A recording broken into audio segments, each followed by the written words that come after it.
அன்பான நண்பர்களே, உலகத்தில் எல்லாருக்குமே வளரணும்னு ரொம்ப ஆசை. வளரலைன்னா ஸ்டண்ட் க்ரோத்துன்னுவாங்க, வளர்ச்சி இல்லைன்னுவாங்க. எல்லா காரியத்திலும் மக்களுக்கு சீக்கிரமாக பழகி பெருகணும்னு ரொம்ப இஷ்டப்படுவோம். அதே மாதிரி தாங்க வேதத்தில் ஆண்டவர் என்ன சொல்கிறாரு, நம்ம மறுரூபமாகணும்.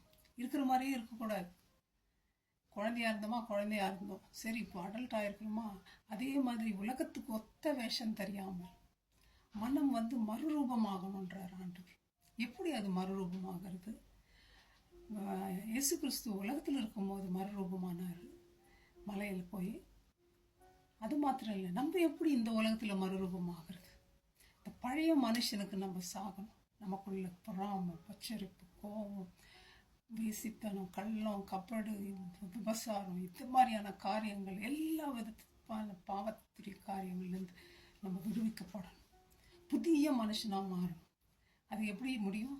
போய் நம்ம ஸ்டெர்லைசர் மிஷினில் விட்டு வெளியே வர்றது இல்லை. இந்த காலத்தில் பார்த்திங்கன்னா ஏதாவது அழுக்கு கையை அடிச்சேன்னா ஹேண்ட் ஜெல் ரப் போட்டுட்டு ஆல்கஹால் ரப் போட்டு ரப் பண்ணிவிட்டு போயிடும். அந்த மாதிரி போக முடியாது.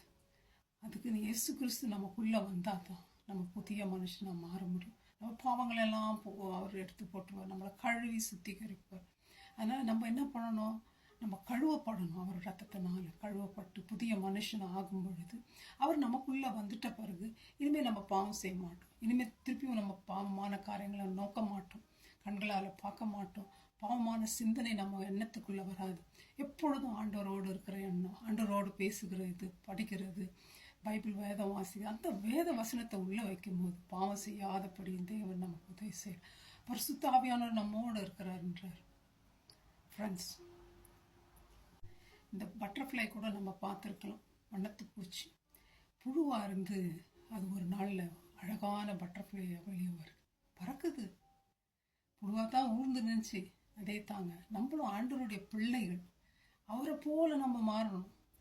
ஒரு சிங்கக்குட்டியோட தான் இருக்கும். சிங்கம் போய் பன்னிக்குட்டி கூட போய் இருக்குமா? இருக்காது. பன்னிக்குட்டி போய் தான் கொலை பண்ணி அதை சாப்பிடும். அதே போல தாங்க நம்ம ஆண்டோட பிள்ளை. அன்ற போல அவருடைய ஒத்த வேஷம் தான் இருக்கணும். உலகத்துக்குரிய வேஷம் தரிக்கூடாது. நம்ம தனிமையாக இருக்கணும்.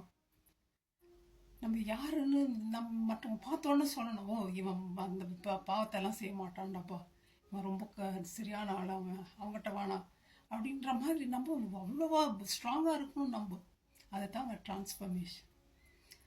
பாவத்தை வெறுத்து ஆண்டவரை ஏற்றுக்கொண்டு மனதில் ஞான ஸ்நானம் எடுத்து அவருடைய பிள்ளையாக நடக்கும்போது உண்மையாகவே நம்ம மறுரூபமாயிருக்கோம்.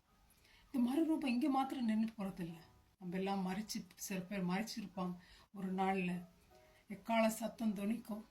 அந்த நேரத்தில் ஆண்டவருக்குள்ள மறித்தவர்கள் முதலாவது எழுந்திருப்பார்கள். உயிரோடு இருக்கிற நாமும் இமைப்பொழுதில் மறுரூபமாய் அழிந்து போகிற மாம்சத்தை, அழியாத மாம்சத்தை பெற்றுக்கொண்டு சாவுக்குள்ள இந்த மாமிச சாவாமையை தரித்து கொள்ளும். ஆண்டவரை நம்ம முகமுகமாக பார்க்க போகிறோம், பறக்க போகிறோம். அவருடைய சாயலில் நாம் அவரோட சதா காலமும் இருக்க போகிறோம். அந்த நம்பிக்கை விசுவாசம் உங்களுக்கு இருக்கா ஃப்ரெண்ட்ஸ்?